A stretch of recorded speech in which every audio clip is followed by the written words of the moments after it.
DIS, we will tell you it's okay. NEY, the rules you must obey. SUCKS, who's the company who treats its fans like shit?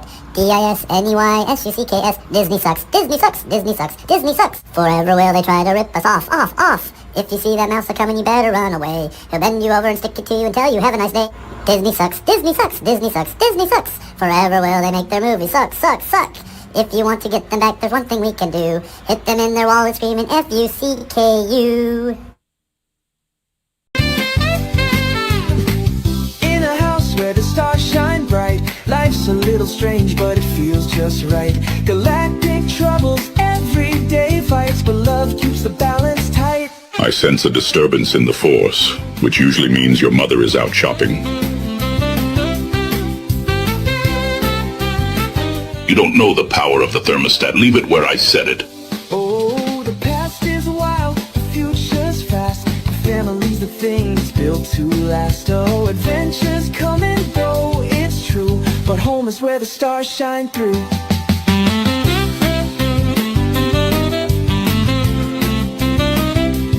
Luke, I am your father, and as long as you live under my Death Star, you follow my rules.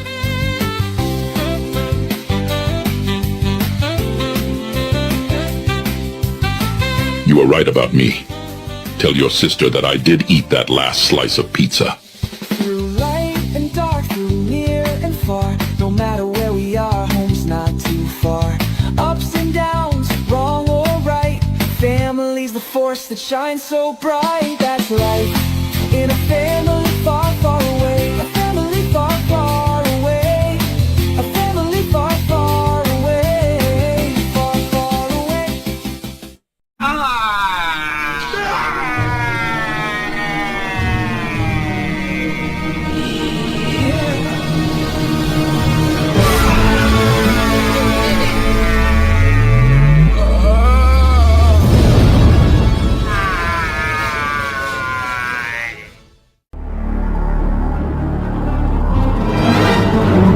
War rages across the galaxy.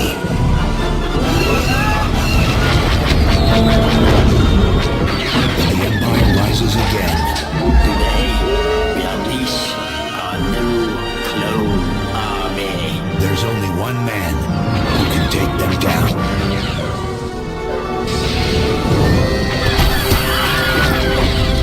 Schwarzenegger is back. A pirate gang on Tatooine has been holding our highest rank commando since the last Kyber War. If we free him, we can take back the old rebel base and cripple the Empire's supply chain. And he didn't come alone. Who the hell are you? They destroyed everything he loved. I told you I'll be back. And back you are. And now he's back to settle the score.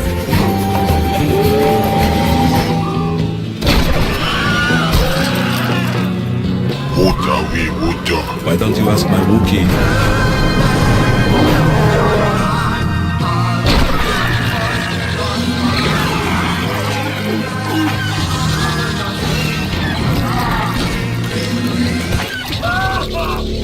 You gave a killer performance.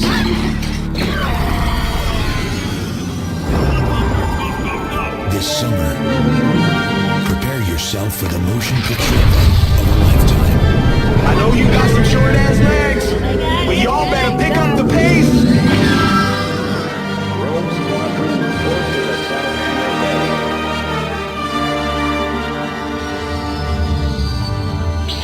Arnold Schwarzenegger doesn't need the Force. The Force needs him.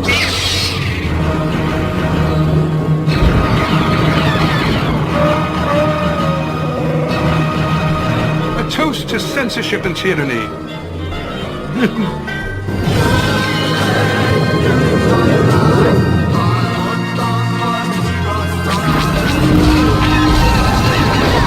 Oh, the Empire done fucked up now. Star Wars 4.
Welcome to the Friday Nights. I'm Jason Sandberg. Fellas, I had a great week. The postman was very generous to me this week. I got the long-awaited Joe Sontag Reaper the Destroyer. Yeah. I'm going to get some classic 90s image vibe going off this when I read this. Looking forward to that. He sent along a little metal print. These are so cool. The thing I like about these metal prints, these metal bookmarks, is in my mind's eye, I see like 2,000 years from now, when some archaeologists are like digging through North America, they're gonna find like the Grokken bookmarks and like these metal plates. They'd be like, what's this all about? Just you just can imagine what they'll be thinking someday. Now, I did not order this. I did not buy this. Look at this thing. Last week, or maybe it was a week and a half ago, on the Gutter, they had their 100th anniversary show, and they covered the Meta Barons because Eldest is a big Jodorowsky fan. Yes. Long laments the failure for him to produce the Dune movie, and they covered this book a couple weeks back. At the end of the show, they had a drawing of people from the chat, and I won this bad boy. Wow. This is free. This is tax free. I got this for free, guys. No sales tax, no nothing. So greatly looking forward to reading this. I've read the Inkall and the final Inkall, so I'm looking forward to reading this Meta Barons book here. Of course, recently I read Silence DoGood #3. Nice. And as always, I'm hard at work on Jupiter issue 2, continuing to ink away on Jupiter issue 2. Jupiter issue 1 is in demand on Fund My Comic and IndieGoGo, so go check it out. The campaign for issue 2 will be launching this year. My day job has calmed down a bit. It's been a crazy 7 months, just doing a lot of stuff at work, knocking it out of the park at work, doing some critical stuff, but I'm finally going to have some studio time again, so looking forward to getting going in issue 2. Craig, how was your week, sir? Yeah, my week was awesome as well. I did read and dive into Salty's book as well.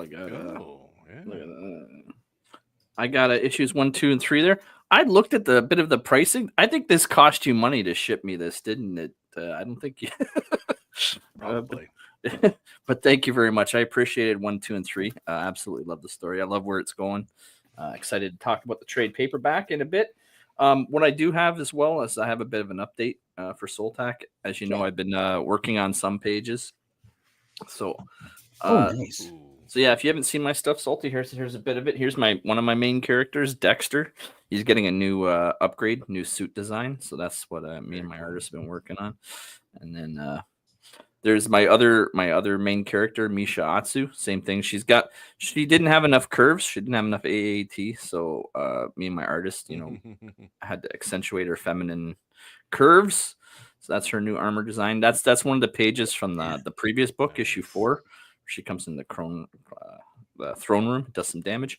That's the line art for the newest cover. That's going to be the cover for issue 5. And I think I got a colored version. I had this on, I think it was with Russ and Randy. They both told me that logo, I've got a 40% make that logo bigger, and I'm working on that. But that's the cover for my next issue, for my issue 4. So yeah, I'm excited my issue 5. I'm at issue 5 now. And then that's my newest update right there, is the flats. Oh, nice. And that's probably going to be my issue 6. So Dexter, you see Dexter's going beast. I think you know where the story's kind of going, Jason. You can kind of figure out where my characters are. Go ahead. The only thing your guys' campaigns are lacking now, especially with Jason, with your issue 2 coming out, is you need a Salty cover. That's right. So Craig, his first 4 issues, he's laid the groundwork. He's done his world building, and the pace is picking up. And I think everybody who has been reading Soltak, or those who are new to Soltak, buckle in, because it's going to get intense. It's going to get intense. Salty, how was your week? What are you reading? How you doing? I'm good, man. My week has been crazy. My weeks have been crazy. I've been streaming a lot more this year, which is good, but also hard because I work all day. I stream all night. I'm trying to find time for, hanging out with the wife and playing video games, and sleeping. And I'm like, which do I have to cut? It might be video games, and I'm sad about that. But no, overall, it's been great. I have not been reading anything except I've been rereading Sherlock Holmes. So I don't know why, but I decided to get on a kick of I needed to get back into reading some classics. I have a stack of comic books that I need to get through.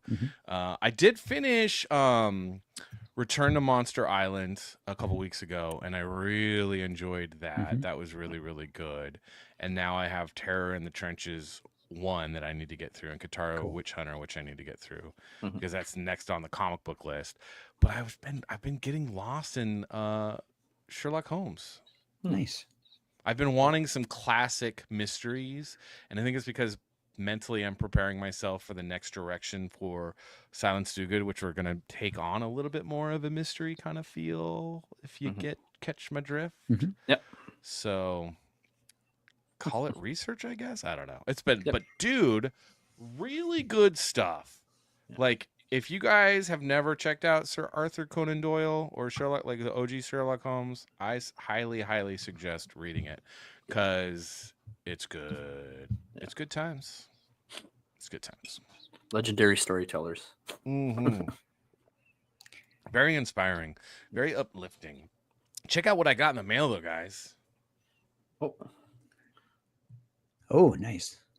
Oh, wow. So, for people that don't know, we did a campaign like a year and a half ago for my Silence DoGood, which you guys have issues 1 through 3. Yep.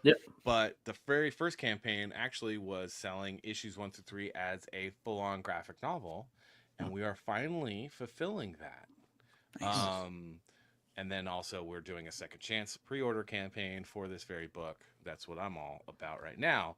So, but the cool thing is that you guys got issues 1 through 3, but I decided to add 4 new pages of story. You can see one of the first ones right here to kind of make the story a bit better. So up in the front, actually, 4 new pages of story, starting it off a bit differently and we added in new lettering.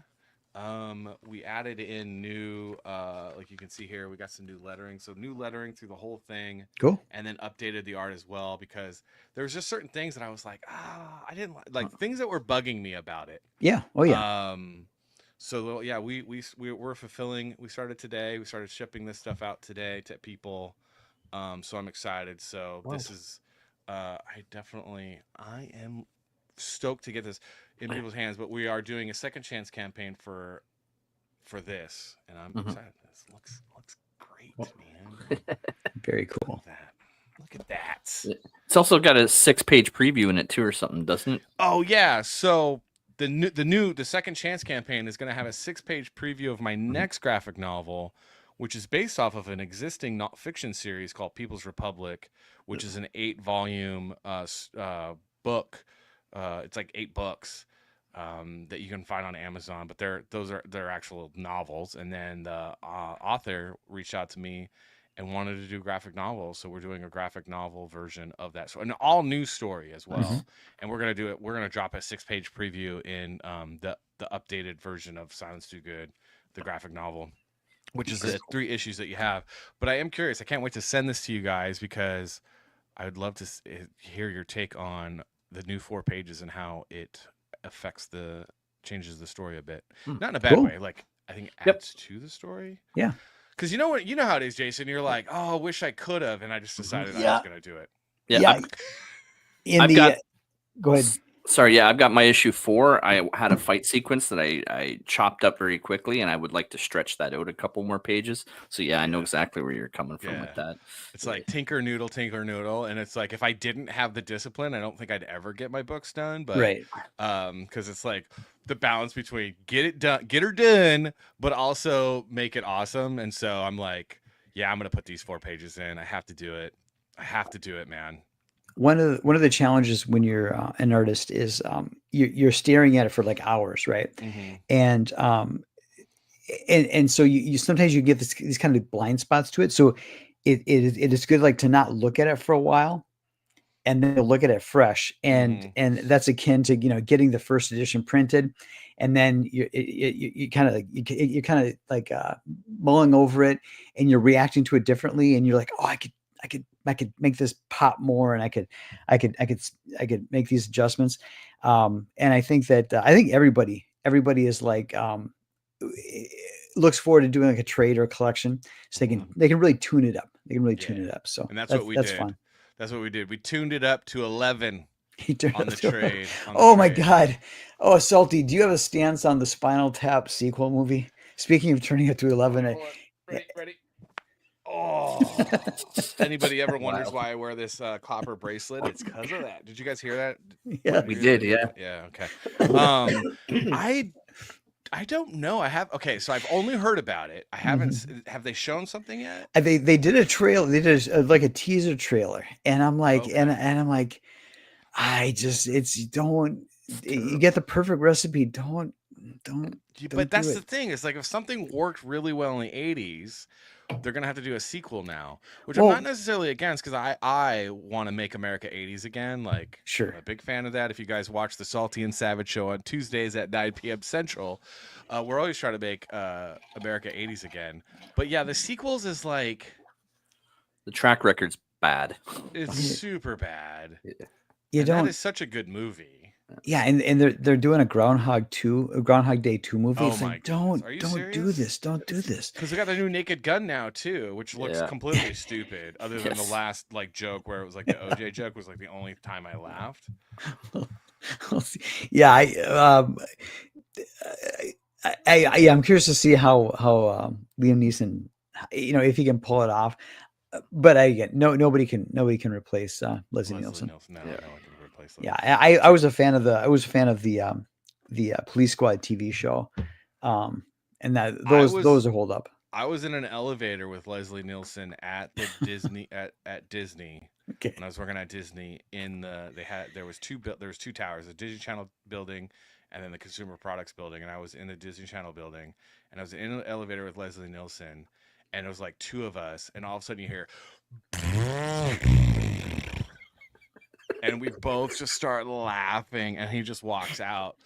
And then I told my dad, and my dad's all, "Oh yeah, he has a fart. He has like a fart machine on him all the time, so he just does that to people." And I was like, "Shut up," because I had no idea. Because I was a kid, like when I was like, I remember Police Squad on reruns and stuff. Yeah. My older brothers loved it, and I had no idea. But apparently, he just walked around with a fart machine in his pocket all the time, and I was a victim of his joke because it was just like the funniest thing ever. And apparently, he does it like all the time, every time. Like one of my favorite deliveries is in the first Naked Guy movie where he's doing the press briefing about Queen Elizabeth's visit, and he just is his delivery of as silly as the idea of a queen might be to us, we need a president. They're like, look at him like, wait. And then when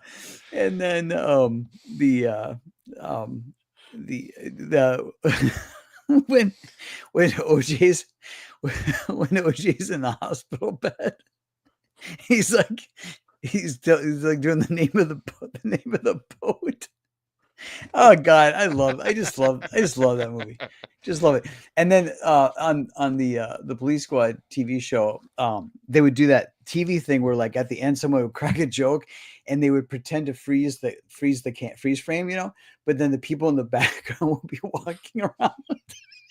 and then their eyes just start to like look left or right, like, can we move yet? Yeah, if anyone hasn't seen those, they really need to. Police Squad is on DVD and Blu-ray, and all the Naked Gun movies are on DVD and Blu-ray. And I say get the physical copies because you never know what they're going to do with the digital. Yeah. You never know. Yeah. All right, Craig, who's in the chat tonight? So starting off, we got Vulcan's returned, and he's joining us again. Says, happy Friday, gentlemen. Happy Friday to you. Glad to see you come back. Good evening. Here's Salty's handle. If anyone wants to click on that while you're watching the show, you can go over and subscribe to his YouTube. We will be posting a lot more stuff on that channel very soon. Lots of inside information about Benjamin Franklin that you might not have known about. And then with, I don't know if you noticed with YouTube, you can now see who's subscribed to your channel. So I actually went in there and I was starting to get like, oh, this is my subscriber list. I started going, oh, I started deleting channels. But then I did a count and I was like, this is only about 60% of my subscribers. So there's another 40%. I don't know who they are. Nice. But, it's good. Yeah, now you can see them. So, but long story short, we can all use extra subscribers. I've lost a couple. So anybody who's watching. Unless they're feds. Yeah. They might be. Or sorry, unless they're Mounties. Right. I wouldn't worry about them too much. Mounties. SF Game is joining us. Yeah, he can't wait for his copy of Reaper Destroyer as well. Yeah, he's also another good backer. I talk to SF Gaming on a regular basis. That's very cool. Yeah, that was when we had Joe on the show, right? Like we haven't reached out to him in a while. It's been a while. Yeah, he's a super chill dude. I like him. Yeah. Assimilating knowledge. Says hail chat, hail to you as well. Thank you for joining us. He's on the gutter. He's in the gutter chat a lot. So welcome, sir. Nice. Yeah, I'm really bad. I watch a lot of shows, but I know I'm gonna dip, so I don't interact with the chat. And then when I do, then I gotta interact with the chat more because people don't know that you're just watching from the shadows. But just lurking like a creep. Yeah. Always fresh. Good friend of mine as well joining. Good evening to you as well. And again, thank you for hanging out. It's a fancy photo. It's like a headshot. He's like, "Hello, I am a professional actor. How are you?" It's actually a 3D printer. I'm Nice. trying to see what his page rates, sorry, not his work rates are, and figure all that stuff out. See if we can't work. Can he 3D print freedom? That's a good question. Because that's what I want to know. I want to learn a little bit more about 3D printing freedom. Well, what's interesting with 3D printing is it's going to be very easy to print guns, pistols, and they're just not going to. Government's not going to be able to control that anymore. Then what are they going to do? 3D printing is freedom, but also, can you 3D print freedom? Because that's the real question. Because 3D printing is freedom, but can you also print it? From a philosophical standpoint. Yes. Mainly, can you 3D print firearms? Or AKA freedom sticks.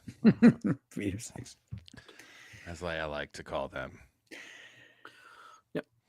I'm very pro Second Amendment. Oh, Canada doesn't have one. Yeah, it's weird how our poor Greg is. It's one thing that he has to live under that boot with that boot of tyranny on his neck, but then he has to come every Friday and hear us rub. I will join a Black Ops operation to airlift Craig out of Canada into a free state, not California, because California is a god awful commie state. But like one of our, I will make that sacrifice because we need you to become an American and Californians to move to Canada. Yeah, I like that. And I say that as a Californian. I'm East Coast, so it's easy. Other than I'm on the other side of Maine, so you got that to deal with. Oh wow! Wait, you're like almost Nova Scotian. Yep. Well, that's the next province over, but yeah, I'm New Brunswick. But yeah. Oh. Yeah. But yeah, would have been the 14th. This would have been the 14th Yeah. colony had we signed. I know. If you guys were smart. Never accuse a hoser of being intelligent. Oh, I went there.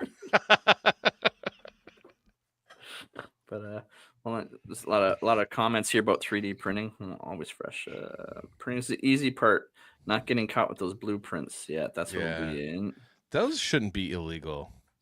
And then I know our seller who was investigated. He sold someone. Yeah, that'll do it. Yeah, they'll throw all kinds of stuff at you. But do you want to jump into our topics? Yeah, we got 34 people watching live. Thank you for joining us to kind of kick off the weekend. Let's look at the first of the three most important news items of the week. So if anyone's joining us for the first time, you're wondering what's going on with the show. Every Friday we come to you at 10 p.m. Eastern with 3 topics with one guest creator. And the topics are just a bit of an icebreaker. It gives you your news story from the week. And the stuff usually is from the week or the same month. So you can just see what kind of wackiness and craziness is going on in the world. Yes. So our first story comes from us from United Press. Chopstick ninja skills earn Idaho man a Guinness World Record. So first and foremost, his name is David Rush. He's a serial record breaker. He's got something like 180 Guinness World Records under his belt. Who cares about this? Does he have the Guinness book? Does he have the Guinness Book of World Records? For World Records. For Guinness Book. He's the Guinness Book World Record holder of Guinness Book World Records. Right. And also, okay, so when he did this chopstick thing, where is he? I believe Idaho. He's no, but from like this building that he's in right now, this like Yes. office building, is this in Idaho? That's a good question. I know you're What? probably Because I want to know what the hell is going on with the frickin' flags hanging in this office building. Yeah, and what why should we just probably carpet bomb this city? Wait, what? Sorry, what? What did I say? Craig, Yes. no, I know the times have changed. I know that America is in a pivot, but is this not cultural appropriation? What not cultural? I need some specifics. You mean throwing chopsticks? He's a white guy in like the whitest state in America, using a foreign culture's culinary tools here. Do you see the flags hanging in the background? Maybe he self-identifies as is transcultural. Yeah, I'll be honest. Isn't that Portugal flag or? No, when I first saw them, I thought he was going to turn around and start throwing chopsticks at each one of them, but he didn't. But yeah, I think with the cultural appropriation thing only works if somebody screams that that's my culture and they get offended. Yeah, and that's where. Which makes me then go, do it more. So Salty, is this one of those things where you break the world record, then 30 minutes later you want to break it again? Right. I don't even understand the point of chopsticks, let alone throwing them at a target. Like, I don't even get why this is a world record. Like, I guess, I mean, some of these are silly. Yeah. He's got one that broke the most balloons in a minute, and as many chopsticks in a target in a minute. Can we just call it the Guinness Book of Records that no one gives a shit about? Right. Oh, that's basically the Guinness Book of World Records, though, right? It's always a list of things that no one cares about. SF Gaming jumping in there saying this isn't a succulent Chinese meal. And Balkan wants do it more.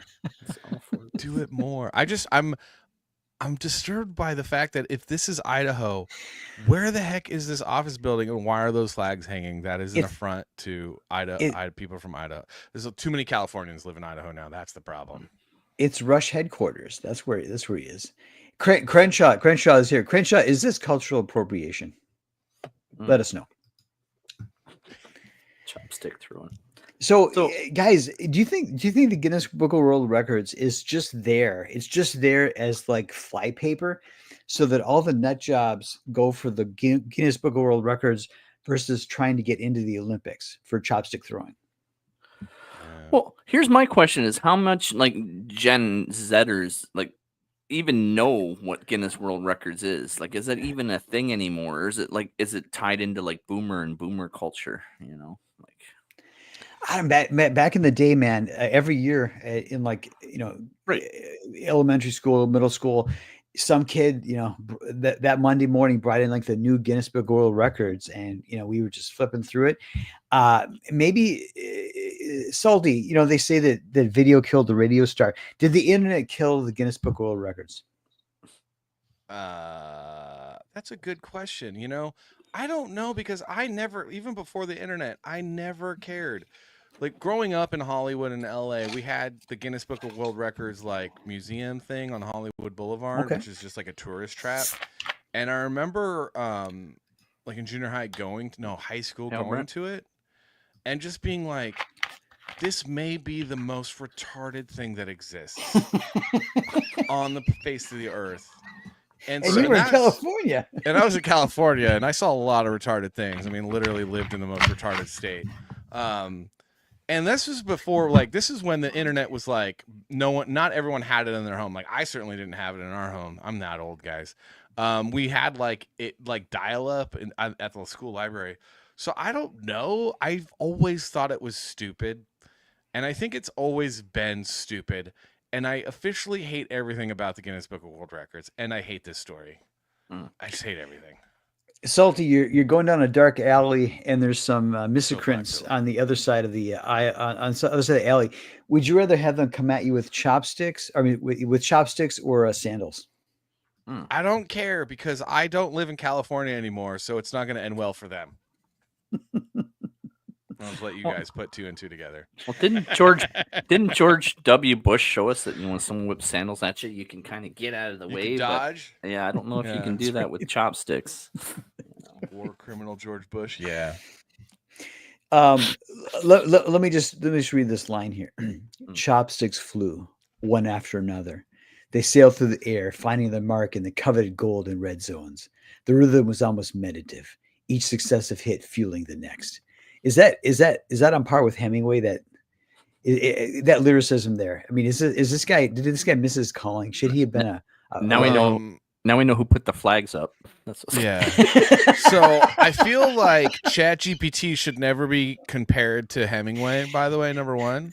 Because obviously this guy used ChatGPT to write this article.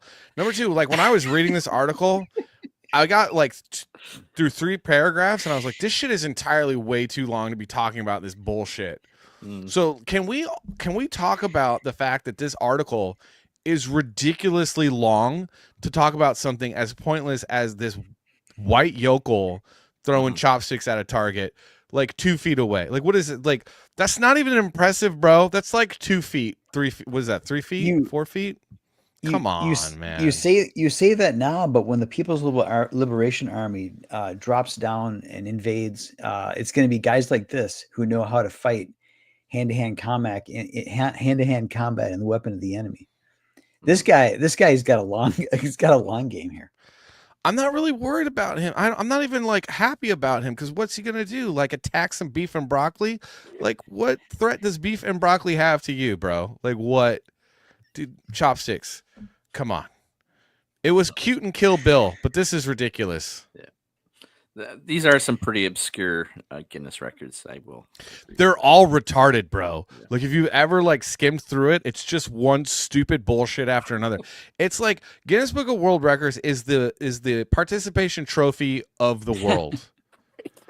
It's like, oh, you have a useless talent. Here, you're important for 5 seconds, and no one cares. SF Gaming, do chopsticks go people or do people with chopsticks go people?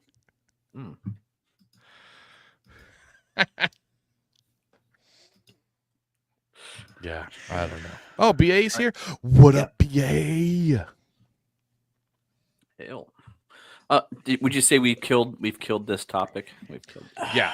The incredibly long article that was entirely too long to describe a guy from Idaho throwing chopsticks at a piece of paper. Now, yes. hold on.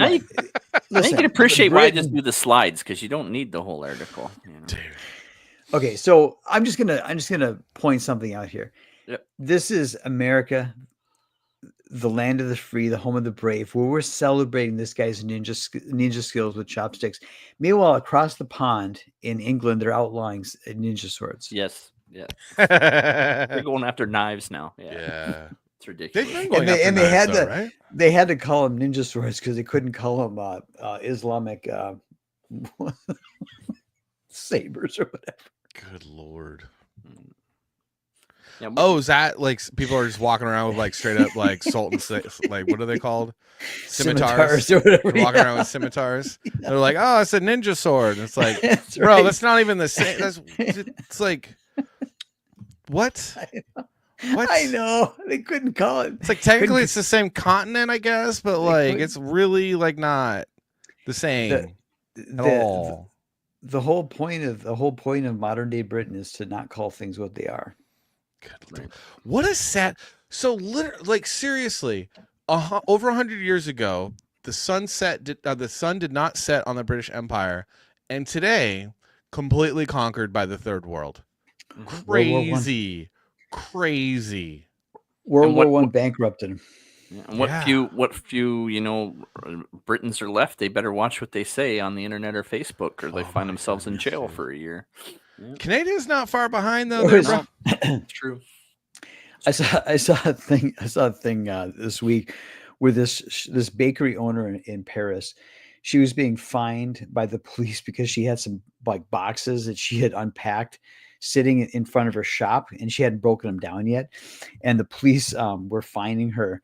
And meanwhile, like 10 feet away, there were people like selling drugs, and it's just insane. Of course, it's just insane.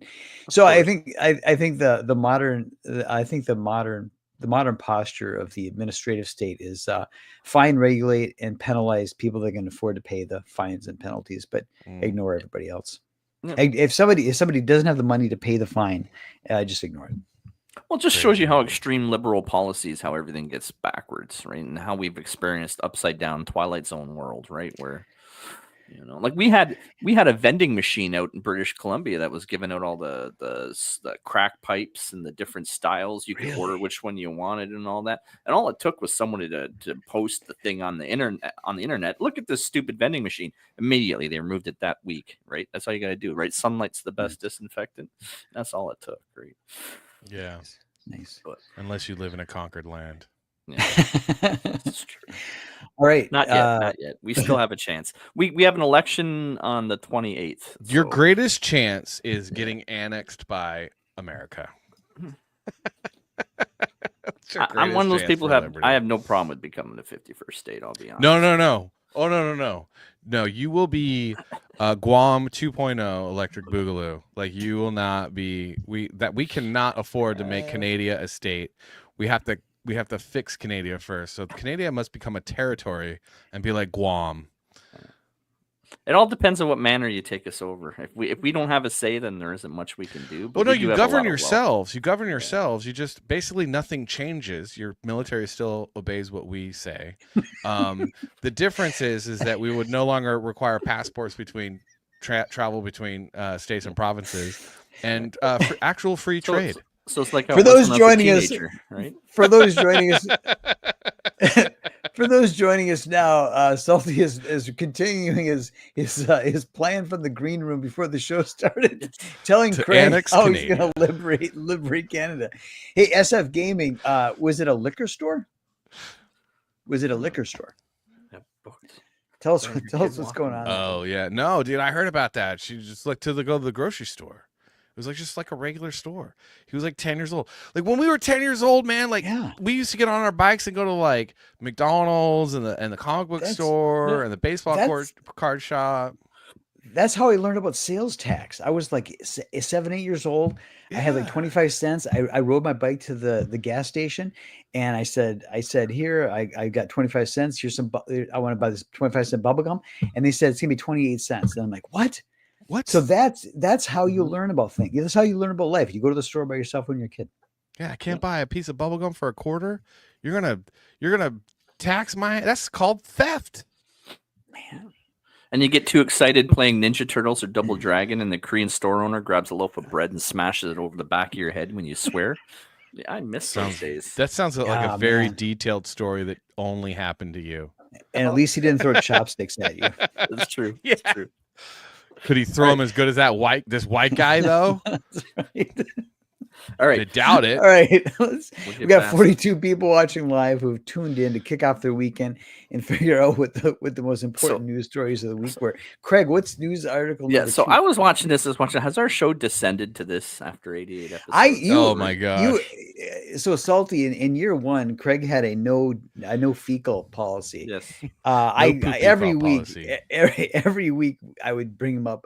I bring up stories with poop in it, and he always shot it down. He said no, disgusting. And he would put little emojis in our back room.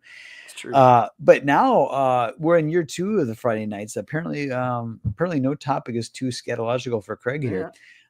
Craig, what's going on? Well, this one just got past the censors because as I was building, I was like, "What are we getting into poo-poo humor?" What's going on? So, from Oddity Central, police catch India's infamous poop and run thief. So, what this guy's little wait a minute. He's not if he's leaving poop and not taking. Is he taking poop or is he leaving poop? No, he has a superpower. So, like, he would steal stuff, and in the time he was about to get arrested, he would like poop on command. He would like squeeze his fists and then drop it, and obviously, the police don't want to handle him, right? Oh my god, you're absolutely disgusting, and he would run, right? And they would just let him get away because I don't. But want seriously, that, that had to be some foul dookie, dude, because they would be like, oh, like Salty. It was lady cops. Was it lady cops? No, seriously, that makes sense. Well, because here's my thing: is like, so this is in India, right? Yes. Okay, so like, aren't they used to people just crapping in the streets because that's what rivers happens of in it. India? There's rivers of it. Yeah, Oh, I mean, wait till the outro. I got a clip for going you to- that's gonna gross you out. oh, are you talking about the dude that's like Once again, pissing in the street and like pooping in the and then washing his hand in the pee?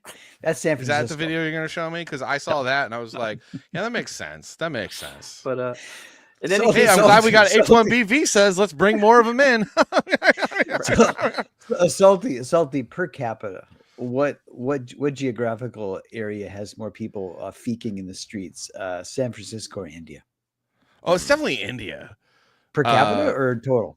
No, I would still say it's because in San Francisco, it's seriously just homeless people and drug addicts, which is a lot because California is #1 in homelessness, and I'm pretty sure they're #1 in drug addicts because if you lived in totalitarian California, you would probably want to be on drugs all the time too.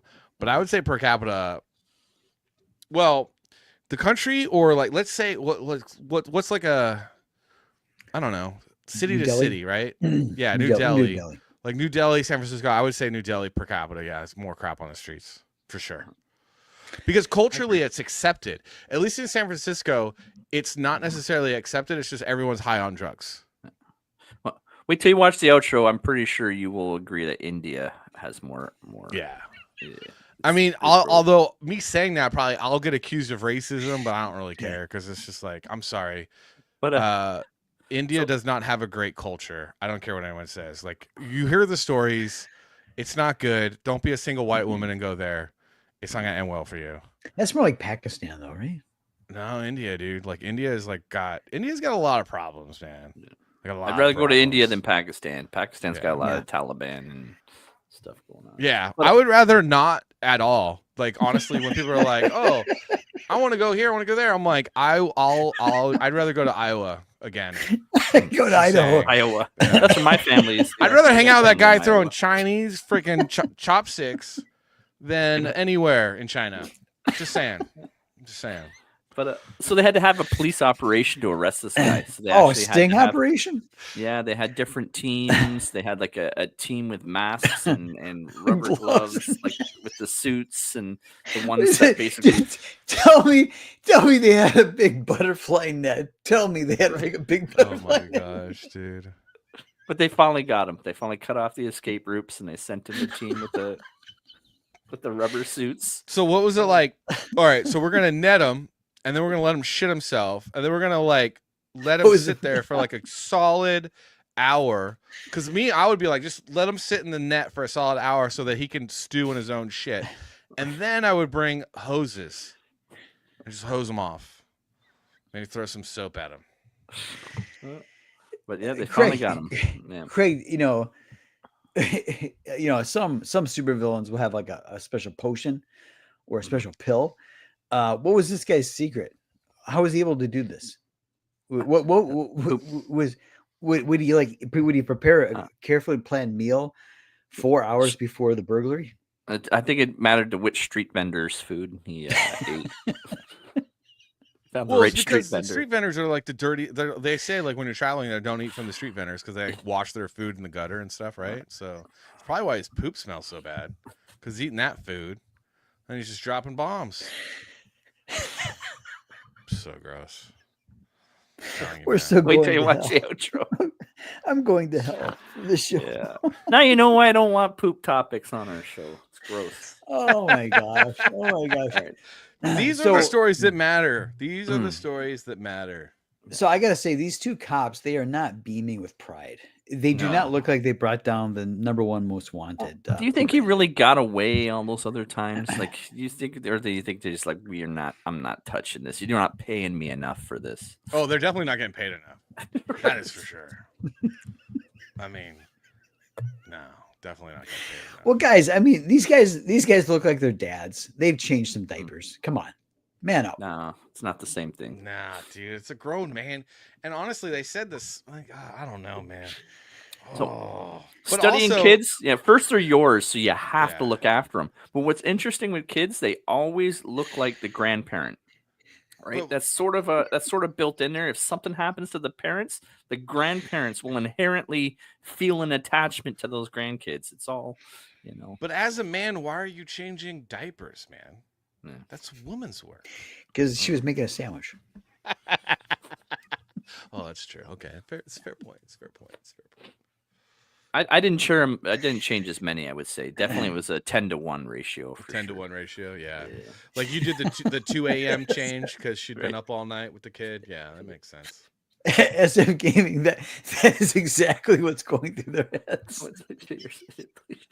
Yeah, that's right. Dude. Hey, K-pop. Salvi, have you been on K-pop show before? No, I don't even know who K-pop is, but oh, she's great. She's awesome. She's great. She brings on indie creators, and she's great. You should connect with her. Don't mind my sexist comments. They're all jokes. Trust me. She's from Michigan. She's got a sense of humor. Nice. I like people with a sense of humor that understand. I'm literally just kidding. Right. I said it all the time too. Like anyone who takes me serious on the internet, I can all tell me, "Aren't you?" I'm not angry or nothing. I'm just bored, and I'm just on there, just getting reactions out of people. Oh, Michael Ferraro's saying I should go on K-pop too. K-pop, apparently I should go. Can K-pop? Can we follow each other on the X? Because I will definitely.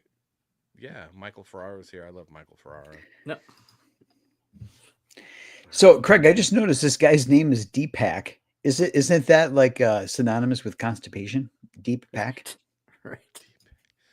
I thought it was more like bullshit, like New Age Enlightenment crap. That's the Chopra. Yes, that's a Chopra. Yeah, right. Deepak Chopra. Where you're like, oh, all religions are the same, and you're like, what? Excuse what? What? Oh, I'm sorry. No, some of them are pretty downright garbage. I'll be honest.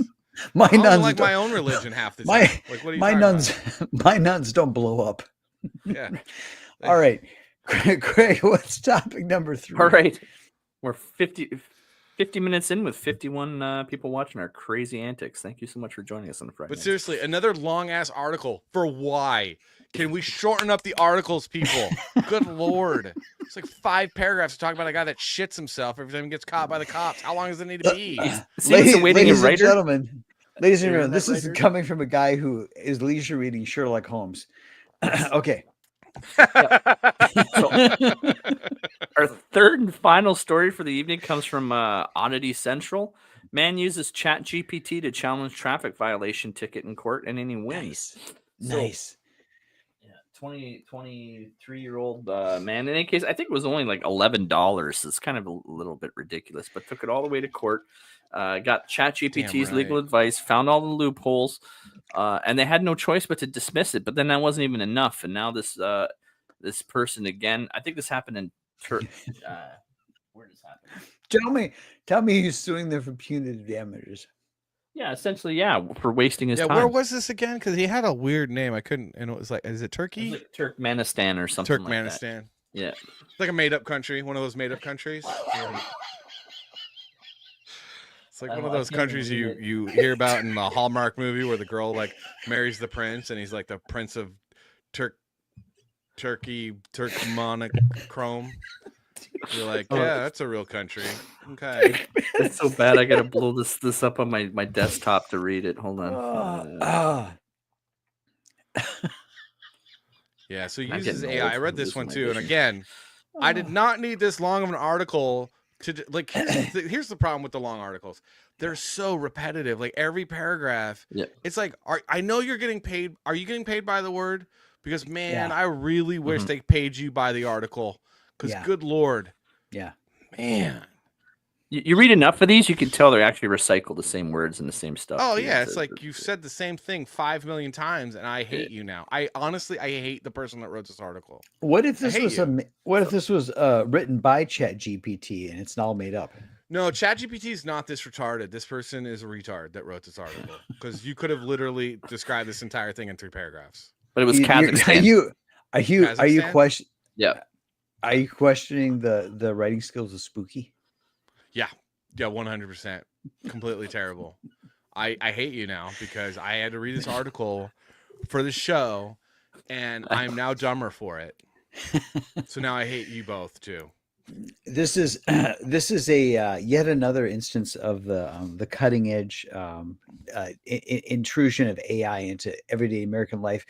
and this time it's affecting the legal system. So we put together, our crack team of researchers put together an investigative report about AI lawyers. Craig, can you cue that up? Yeah. We did a bunch of research because this news article is spawned a flurry of activity of people saying, "Hey, I'm not going to pay $100 an hour for a lawyer. I'm going to get an AI lawyer." So let's take a look and let people know what's out there and what we recommend. I just want to add, Vulcan approves of Salty's comments. Thank you, Vulcan. Yeah. So. All right, Salty. He's a man of letters. He's a wordsmith. George R.R. Martin.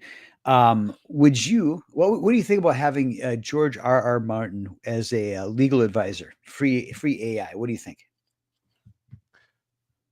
I don't know. I mean, to find out more about my thoughts on AI, please buy my graphic novel, Silent Good. We will be diving extensively into artificial intelligence and all that it's cracked up to be. So wait, is George R.R. why? Okay, so why? First off, why the initials and the last name British writer? Seriously, are y'all just copying C.S. Lewis and J.R.R. Tolkien? Like, it's enough already. But is George R. Martin? Is he a lawyer, or is this just a joke? Because it's like it'll be written in his tone. He's not a lawyer, but he is I know a lot of lawyers well versed in the common law and English history and so forth. So he would bring a historical bent. Plus, he's been phenomenal at negotiating the Hollywood contracts. So for those of you that want advice for Hollywood contracts, this guy has made so much money off of Hollywood. So AI is a useful tool. Like, if we're getting like serious, like, no jokes aside, AI is a very useful tool, but AI is also a very immoral tool. And the reason why it's an immoral tool is because AI is not intelligence. There's nothing intelligent about AI. AI is memory. And that memory is your memory. It's Jason's memory. It's Craig's memory. It's my memory. And what that is doing is it's taking your memory, your work, your labor, and it's taking that from you. And then it's taking it from everyone, and then it's kind of, going through its own algorithm. So copy, paste, copy, paste, copy, paste. And that's all it's doing. So in order for AI to be moral in society, is that the tech companies that are developing AI need to pay every single human a universal basic income. And I say that as a constitutional conservative free market capitalist. But you should not be a mine that gets to be mined for free by these evil, horrible, wicked, terrible tech companies who use you and your intellect and your labor for free for their own profit. So that's me being 100% serious. On the funny side, this is awesome because fuck the police. That's right. All right, those of you out there that attempted to get this George R.R. Martin AI lawyer app, be advised, we do have a warning for you. I just want to add to the universal income. During that COVID there, we had CERT payments, and that ended up with something like $93 billion in fraudulent CERT payments. Yeah. Oh, no, for sure. And that's where it's like, obviously, you're getting into some weeds. However, during COVID, they were paying people to not work. What I'm talking about is tech companies, private companies, who, instead of you checking a box and saying terms of services, I'm now your bitch, it is terms of services, I've now entered in a contract where you pay me a monthly stipend to mine my info, my data, my dreams, my input into your algorithm system that you're now using to spit back out to me. Like, you pay me for my labor, you pay me for my artwork because you're already using it. So I think it's a lot different argument than it would be paying people not to work. Like, it's either like Google, Jeff Bezos and Amazon, Mark Zuckerberg, the fucking little asshole, and Facebook, you either start paying people for what you're taking from them because their time, their ideas, their input into your system, that is digital currency that you are stealing. You can pay them, you can compensate them for that, or we should just shut down these tech companies. I'm sorry, I am totally about being a totalitarian when it comes to tech companies because They are exploiting a free market, free trade system, and they are abusing us, and they are shutting businesses down and hurting liberty and society in general. I mean, China had a head start with that too, though. Let's totally. And we shouldn't be like China. We should actually not be anything like China. That would be like a really good motto in life. Don't be like China. Like, just don't. I'm sorry. I'll get off my soapbox. But also, fuck the police. So this is awesome. Fuck the police. This is awesome. So Michael and Vulcan both want you to run for president in 2028. All right. So Craig, tell the people what they should be advised about. What's the warning on this particular app here?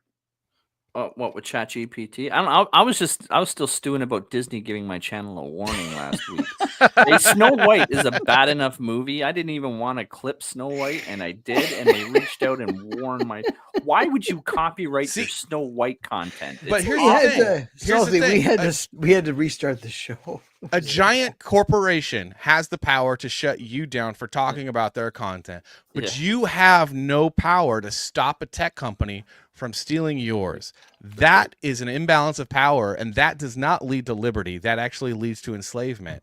So we need to fix some shit. That, and we need to end income tax, because these tariffs are not going to fucking work unless we end income tax. You goddamn stupid Republicans. I fucking hate you. And also fuck the police. This is awesome because it screws the police up.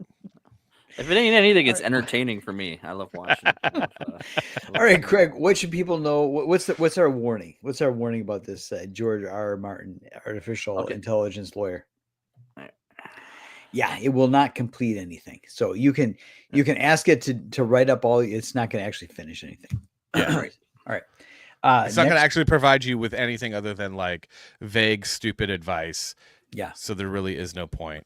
Again, all AI does is steal. It doesn't create anything original. Craig should have an axe to grind, because you should be able to talk about Disney's stupid ass live action, weird, creepy movie about a German fairy tale that stars not a German lady. Vulcan, why do you think I gave Craig an axe in the intro video? All right. What's next out there? So Kim Kardashian. Legal dynasty. She actually has a law degree. Salty. But has she passed the bar yet? I think she has. Because getting the degree is easy, but she's been trying to pass that bar like 8 or 9 times. I thought she did. Yeah. I have no idea. Family business, family business. All the Holly. She's got all the behind the scenes stuff on the Hollywood stuff, the rap stuff, NBA stuff. I think it would be apropos, because I do believe that AI will be our Tower of Babel. And we could all say that it all started with the Kardashians, because that is when God should have brought the meteor, is when they became popular. I feel like the Neanderthals watching the Homo sapiens move in. Like, that's what AI is, because, All right, what should people know? What's the cautionary tale about the Kardashian AI? Oh, sorry. Not on my game today. Requires large back. Oh my god. All right. What's next out there in the market, Craig? Yeah.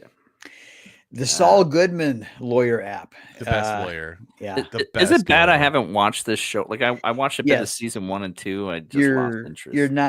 Craig, you're not doing life right. You need to watch it didn't draw me in like Breaking Bad. Breaking Bad, like I needed to see the next episode. Saul Goodman, not so much. I have a confession to make, guys. Yeah. I've never watched a single episode of either show. Oh wow. I don't care. I say give it a shot. Give it a shot. All right. So what is our warning about this particular AI app? I'm try to guess something. Yes. You can take, if you take his advice, you're going to get into you're going to be in net more trouble. Yes. Net more trouble. His schemes just lead to more trouble. Yeah. He'll sweet talk you into getting yourself into more legal trouble. All right. What's the next one that's out there? Yes, the Amber Heard app. The what?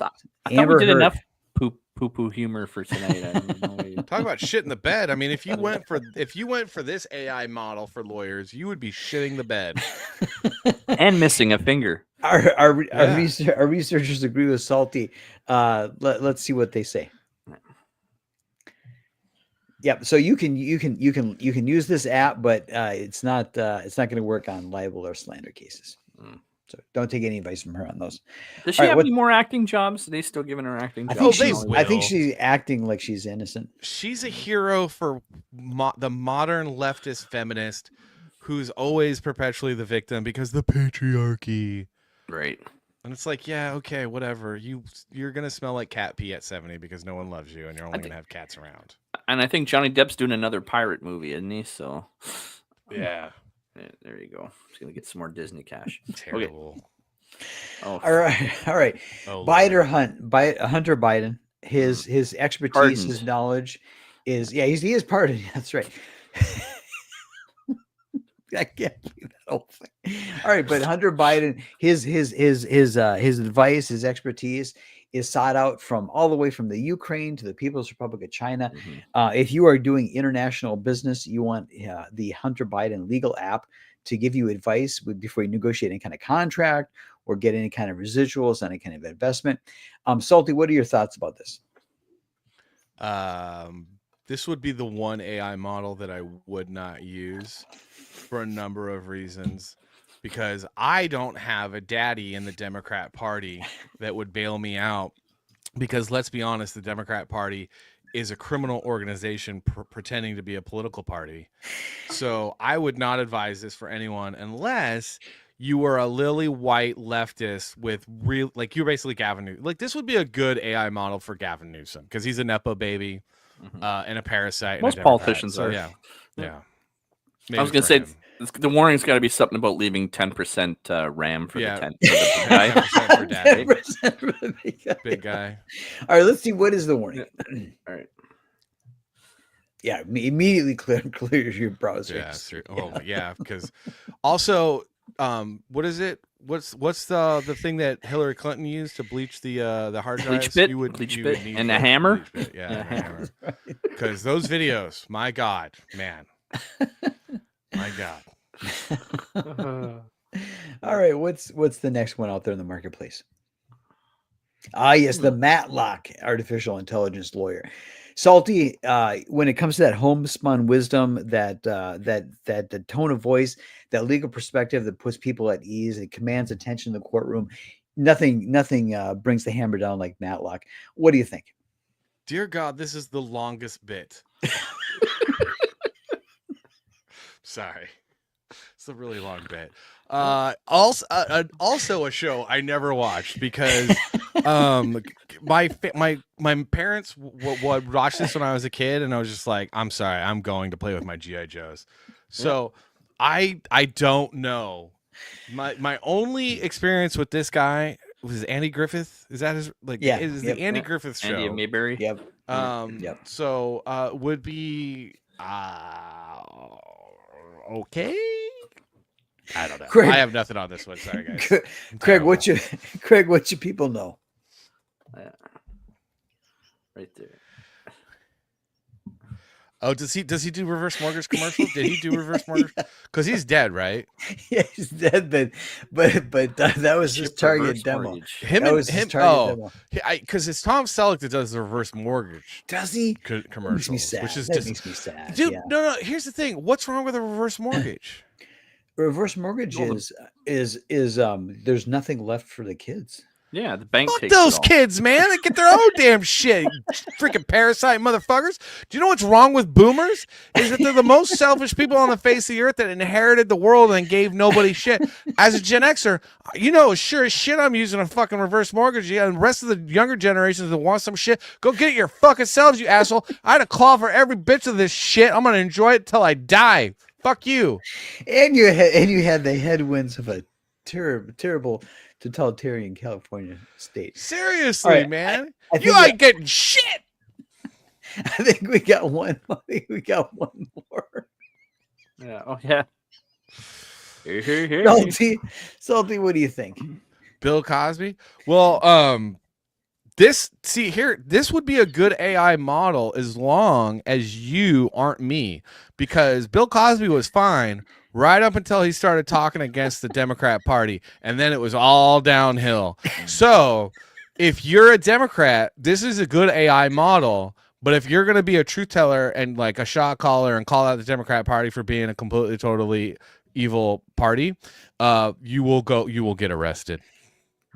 They will get you. Well said. Well said. Craig, what should people be worried about? Yes. Don't. Yeah. All right. Do not leave open when your PC is asleep. Okay. Oh, that's all right. Well, the world is changing every day, and AI it's here, and we're gonna have to deal with it. It's here to stay. Yeah. So we will continue to keep you up on that topic. Craig, does Salty have a trailer we can watch? He most definitely does have a All right, trailer. Yeah. let's cue that baby I up. got a new trailer by Von Klaus. Nice. Or the old trailer. Nice. So we have 53 who are still sticking with us this evening. Thank you so much for staying with us for the Friday nights. Those of you who haven't seen it yet, here is the trailer for Silence Do Good.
That was big budget epic. Nice. Yeah, very cool. It's a great trailer from Von Klaus. Yeah. He's gotten really good at making trailers. Yes, he has, man. He has. Yeah, so Silence Do Good is about a teenage Ben Franklin that travels to the future because he gets kidnapped by some a-holes, a tech company. He gets trapped inside a VR program, but he decides that he's going to fight back and fight his way out. And then join the rebel forces that are trying to stop the tech moguls from taking over America. Nice. It's the premise was, what would our founding fathers think of the America that we've built? And that is kind of like my launch pad for this graphic novel. And what better founding father to travel through time and be a hero than the Renaissance man of Ben Franklin, but as a teenager. Nice. So he could have hair, and not wear bifocals, and no gout. Yeah. So very cool. Yeah, we've been doing pretty good. We've raised I guess 10,000 fake dollars, and then real dollars were how do you think of that exchange rate? Isn't that awful? Yeah, so we're 7,220. But I think we're at 70 backers now. So if you refresh that, we're at 70 backers. Picked up 3 during the show. 4. That would be 4. Well, no, we today haven't got any backers during the show, but that's okay because a lot of people. But if you've already backed like the previous campaign, just so you know, you're getting a bunch of extra goodies in this. So there's 4 new covers. We got a cover from Eric Weathers, we got a cover from Dan Lawless, and then 2 covers from me. And then we also have a 6-page preview of my next graphic novel, which is sure to be awesome, and is going to be really, really good. And then this actually has updated artwork, 4 new pages of story, because I was trying to make the story a little bit better. So we added those 4 pages like right in the middle of the book, so it really will kind of make the story a better read. Yeah. I think all new, and then all new lettering, so the lettering's all new. So it's just like always striving for perfection. You gotta respect that. Yeah. And then we got really great stretch goals too. So we already hit our first stretch goal. And then I'm hoping that we can hit our $10,000 stretch goal, because then that means we're going to add a bunch of pages. We're going to add a bunch of content to the trade. But yeah, we have it here. It's ready to print. The story's ready to print. We're just kind of treating this campaign as a pre-order campaign. And it's a thick one, man. But if we can get to 10,000, it'll get a lot thicker. Nice. So you get that. With a lot of beautiful artwork and stuff. And I am the writer, I am the creator, and I am the artist for all of it. So kind of like rolling solo for most of this. All right, we got a request in the chat. He wants a spin-off book. Oh yeah. Well, she's in issue 4, which it has been written, and I'm actually starting pencils on. Her and Ben are gonna be mainly in that one. So yeah, I don't know if we need a spinoff as much as we'll just keep telling this story. Vulcan concurs, but yep. Yeah. I mean, maybe, you know what would be good actually is her origin story would be really interesting. And I would actually really be down to do an origin story of her. That'd be cool. For sure. That'd be cool. So I think one of the things that's fun about this book is you get to do a little bit of 18th century America, and you get to do the far-flung future, and you get to do a virtual reality landscapes and things like that. I got to imagine this has been fun for you to draw. And do you feel like you're finally like fully revved up and you're firing on all cylinders? Yeah, I mean, I think like definitely leaving my day job of being a creative director in entertainment advertising and no longer doing that and just focusing way more on drawing comics and doing this book. I've just seen it get better and better and better. That's why I'm really excited to get this trade out, because the new pages just make the story better. But also working on issue 4 like is just a blast. And this, I mean, I'm just seeing it as it's just getting better with each book. It's like one of those things too, where it's like, I'm getting so much better. I want to go back and redo the first one, but the first one is really good. So it's just like, got to keep moving forward and keep telling this story. Cause this story, so like this book is a complete story. Like you guys read issues 1 through 3. Mm-hmm. It's like a full story, but I do kick off the next story so that, you know, that there's, you know, I got to leave you wanting for more a little bit. So that's going to be really exciting, is just telling this full on story. The big arc, you know, because like I'm gonna have like a lot of little arcs, you know, so you get like complete stories, but then this big arc that we're telling where Ben Franklin is just seeing the future. He's seeing America in this totalitarian state where it's been enslaved by technology and algorithms, and tech companies are really kind of taking over the country, and a corrupt government that's partnering with them. And he's just like, we got to liberate the people, and there's a lot of kicking ass and a lot of lasers and a lot of robots. There's a lot of love for your female character there too. She is not a boss babe either. She is not. She is she's definitely not a boss babe. We did not write a boss babe. She's a really cool ninja-like superhero. She's a part cyborg, so she's got like a robotic arm and robotic parts of her body and a robotic eye, and she's very cool and mysterious, and not quite sure what's going to happen, but it's going to be dope. Justin Belmont's in the chat. Yeah, nothing wrong with that. Justin Belmont's in the chat. Justin, when is Pencils Down going to ship? Yeah. When are you going to back my campaign, bro? I backed yours. God. Dude, make it happen. So here's the 6-page previews for this book here. People's Republic. So this is People's Republic Blue Flame.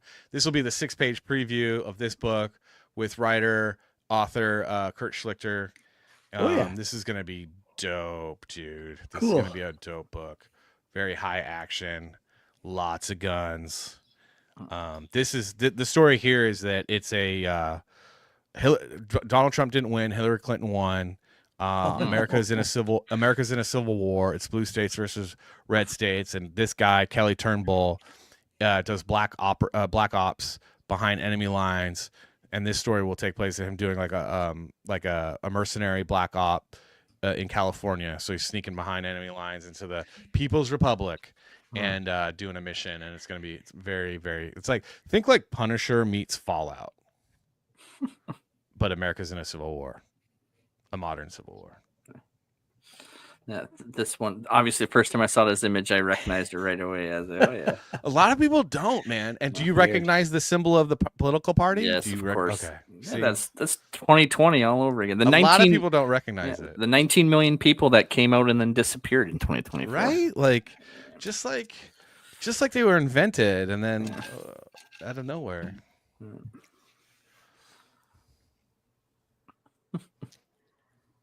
Yeah, very cool. Yeah, I remember this scene. Yeah, I just read issue 3, so this is all fresh. Nice. Very cool. Yeah, issue 3, I cranked it up to about 11. Yeah. Yeah, it's all action. That's all action in that book. It's really good stuff. Yeah. Is there anything else you want me to toggle to? For example, rewards. Do you want to talk about? Oh yeah, we could talk about rewards. So we got, like I said, we got 4 covers this time. We got a cover from Dan Lawless, got a cover, 2 covers from me, and then a cover from Eric Weathers. You can see all 4 of them right there. Yeah. If you scroll down, we have a great T-shirt. So you can see the covers there. Okay. And then the T-shirt there is like, if you want, like, I just love stupid cool. T-shirts. So this is a T-shirt of Ben Franklin wearing some jewelry that might look familiar, and then the quote is, "Well done is better than jibba jabba." Give me that. I met Mr. T as a kid. Yeah. He used to film a TV show in Toronto. So yeah, and then we got Get It All. So it's like we got an art poster, all 3 issues of the original floppies. And then the 4 covers, and then we're selling some original art. So if you want, it's not cheap, but we'll send you out the inked, drawn, hand drawn. Because I've gone away from digital because with the advent of AI, I've decided that I'm gonna just do everything traditional again. Okay. So I figure sell some original art. Yeah, which that seems a lot higher because he's using fake money. It's a lot cheaper with real money. Yes. That's 800. Yeah. Because he's using fake dollars. We'll see how long. We'll see over time what happens to that. And then we have the big tier, which actually we've got 2 people that have jumped on this. But the big tier essentially here is like whatever we make moving forward for Silence Do Good. You get an executive producer title on that. So that like this actually started out as an animated series. We had developed it as an animated series. We were working with a studio in Hollywood. And so we were in the process of working on the pilot when the studio ran out of funding, which was very disappointing and upsetting. But I was like, I got to tell this story. So I decided to take what we were working on, because it was essentially my idea anyway. So I just was like, well, I'm going to take this back, and then I'm going to make a comic book out of it, because I've been wanting to tell a story for a decade, and because I used to like be involved in entertainment and do animation and stuff like that. That was my natural thing to do. But then I was like, I loved comics as a kid, man. The only reason why I didn't get into comic books is because I had to take care of a family at 18 and couldn't, survive on, $20,000 a year. Mm-hmm. So I'm gonna just do comic book. Screw it. Let's go. There you have it, people. Passion project. He had to do this, and this wasn't somebody doing it to make the rent. He had to do this. So there's love and passion in this. No, there's tons of love and passion. I mean, I would love for this to take over making the rent. Paying the mortgage, and that's definitely the ultimate goal, because I would love to focus on this way more than having to do a lot of the client work that I do, and running, like, I run 3 businesses. I would like this to take precedent, but it's still, I mean, it's definitely, it is a priority, and like I said, so much so the book is done. It's a pre-order, guys. We're just taking print orders now. It's not like you got to wait, a bunch of years. You just get it right now. Not that that's a shot at anybody, because honestly, we had a campaign like almost 2 years ago, like a year and a half ago, where people had to wait, and they're getting their stuff now, because everything's going out this week and next, which is exciting. Ben Franklin was run around 250 years ago. You don't have to wait that long. We just got to put together the print order. Saving our future. The revolution against the algorithm has begun. So Assimilating Knowledge is dropping some gems in the chat. He says his dad met Turtle Man. Does that ring a bell with anybody? Is that a wrestler? I have no idea. I recognize that name. Yeah. He is saying that he's failing to experience suspension of disbelief with some of your plot. I can't tell if this is sarcasm or to be serious. I'm gonna take it as sarcasm Yes, and yes. laugh. So I know you're working on the project with Kurt. When it comes to the silence, when you get back to the Silence DoGood project, that world rather, is he going to do some more adventures, or are you going to have other historical characters mix it up? What's your long term plan? So long term, there's going to be at least 13 issues with Ben Franklin. Okay, good. So we're going to be telling Ben Franklin's story. That's going to be about 13 issues. The remaining issues, so issues 4 through 13, will be 48 pages. They're going to be longer. And he's going to be going on a few adventures while trying to play this full story out. So, which is going to take us through a couple of different stories in American history, because we're going to be using American history as kind of like a backdrop. It's kind of going to be another character. And the very next issue, issue 4, we are basically the majority of the time we're going to be in 1776, Trenton, New Jersey, seeing the Battle of Trenton play out through the eyes of Ben Franklin, Matty V, and Nash, which are the three like main characters, the three main heroes in the story. Cool. I don't know if I mentioned at the start of the stream, but the link for the campaign is pinned to the top of the chat, but I'll put it in there a second time as well. So, yeah. Does anyone else have? All I can say is 54 people watching. If you haven't backed Silence DoGood, this is a great opportunity. Grab this trade paperback with the extra pages, 4 extra pages in the preview. You're not going to be disappointed if you're a comic book fan. I'm definitely loving the story. So. Yeah, it's definitely a fun. I mean, I love the thing that I'm loving about too is just like now that we've introduced the characters in these 3 issues, like we've gotten the story like kind of established, this is what's going on. Like now we're just going to be going in and just moving forward, and it's going to be epic. And I love the fact that we're going to be seeing a lot more of American history like play out in the coming issues. But I think the number one thing that I love about this book that I've loved writing is just exploring this world and getting and figuring the world out, because I think that you know this as writers and creators, like you jump into this thing with an idea and then it just takes a life of its own, and you're like, it's just fun playing in the world, creating it. And I had so much fun making this. Cool. And I hope that comes across when you guys read it.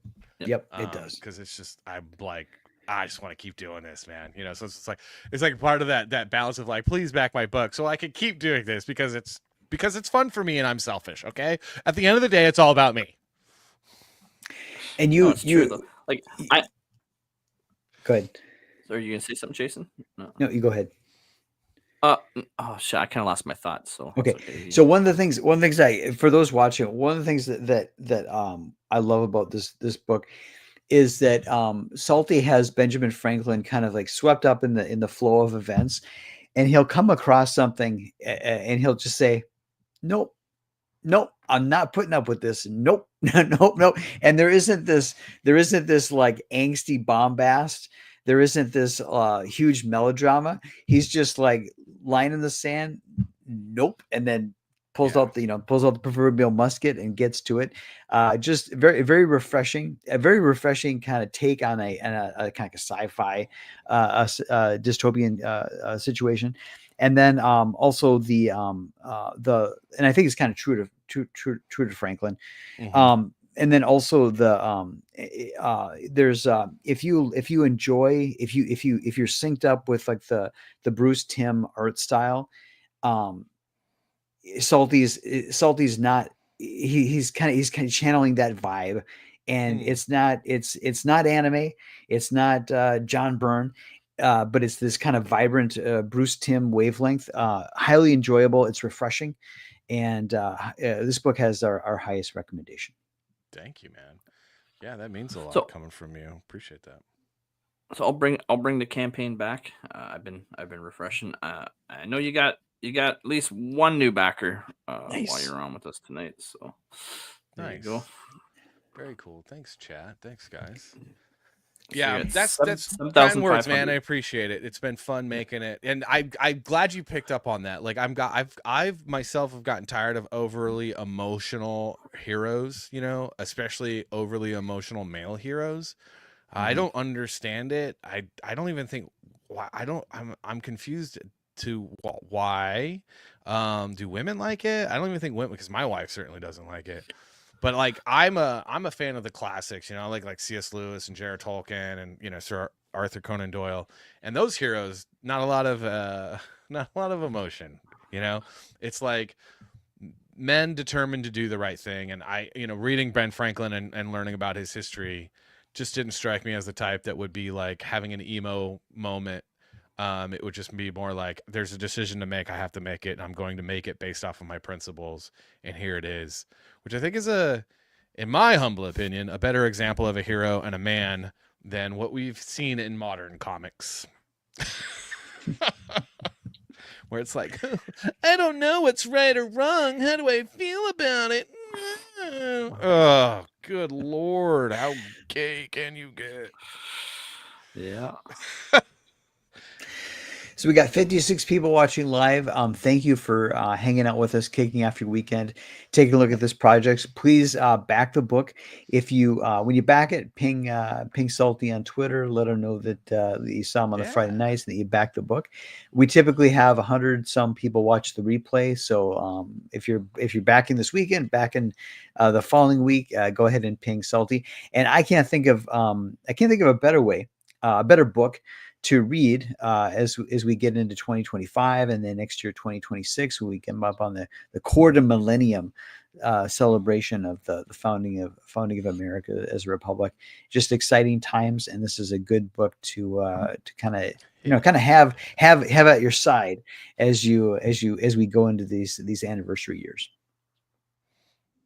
Yeah, thanks, man. Before we leave for tonight, is there anything you want to plug, reference your show or any? Oh yeah, Tuesday nights, 9 p.m. Central, 10 p.m. Eastern.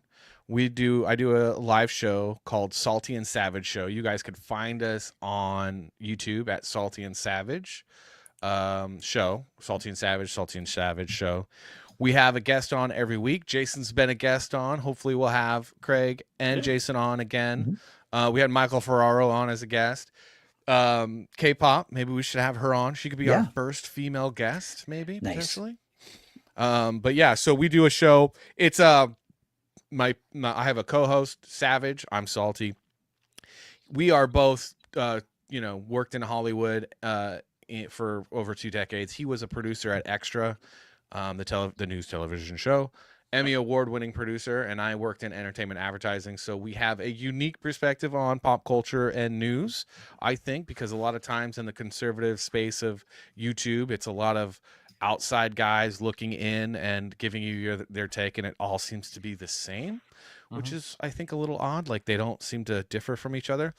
We are from opposite sides of the political spectrum, and we talk about culture and arts and entertainment, and we were insiders at one time, so it's a different perspective, and it's hilarious.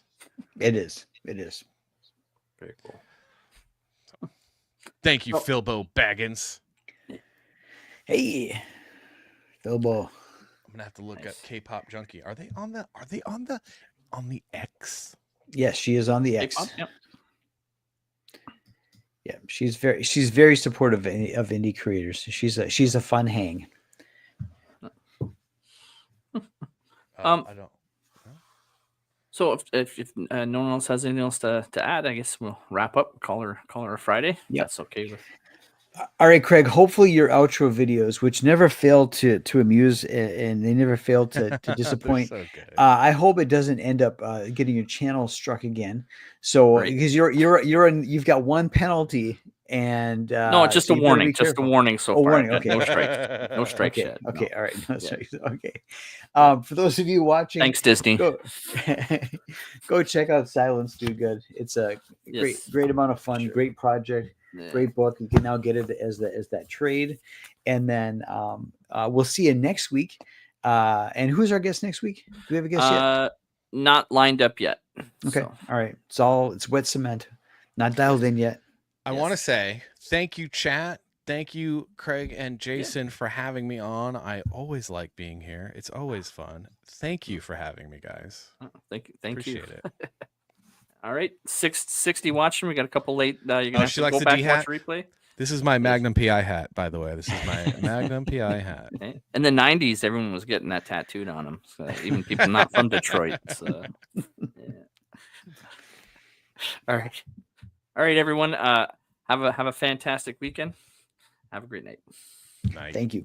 So there was a story in the news the other day about a man, a criminal defendant, who had a lawyer and emailed his lawyer and said, "I've decided not to take the plea deal that the prosecution has offered because I talked to ChatGPT and it told me not to." So should you use tools like ChatGPT to help you with your case?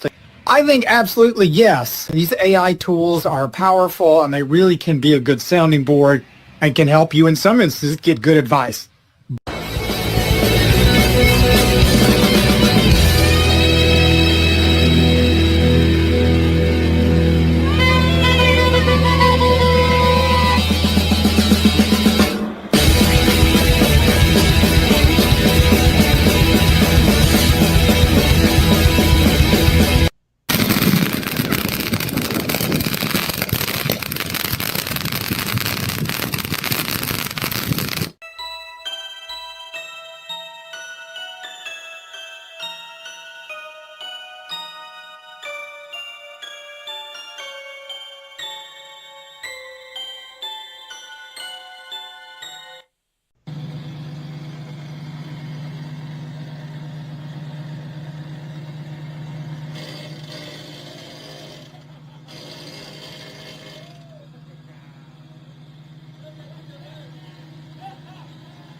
That the artificial intelligence will evolve to the point where they will truly be our friends.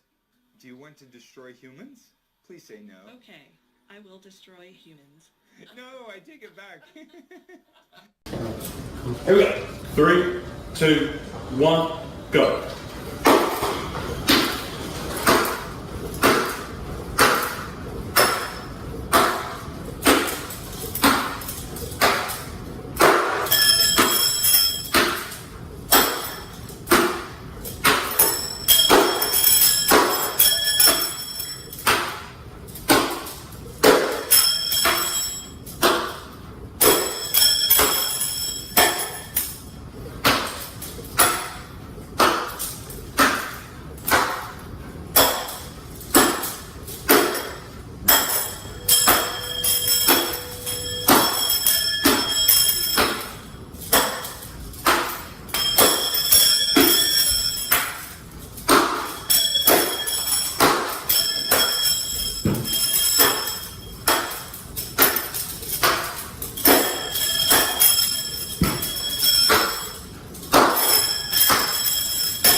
I shut my Murphy bed, sat down to scratch my head.